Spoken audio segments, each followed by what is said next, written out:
Alam mo po ano yung masarap sa pagiging mahirap? Yung alam natin i-appreciate yung mga maliit na bagay. Siguro kababawan para sa iba pero sa atin napakalaking biyayan. Kapag laking hirap ka kasi, ang hirap makuha ng mga bagay-bagay. Kailangan pang sumikapan, kailangan pang trabahuhan. Kasi wala naman tayong payamanan, wala tayong ari-arian, kaya sariling sikap talaga.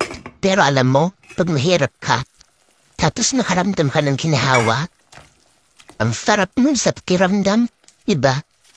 Iba ang saya. Yung nagkumpisa ka sa wala, tapos marirealize mo, malayo-layo ka na rin pala. Kaya di ko pinagsisisihan na pinanganak akong mahirap. Kasi ang kahirapan ang nabudyo sa akin na mas mamarap pa.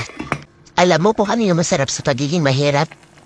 Yung alam natin i-appreciate yung mga maliit na bagay. Siguro kababawan para sa iba pero sa atin napakalaking biyayan. Kapag laking hirap ka kasi, ang hirap makuha ng mga bagay-bagay.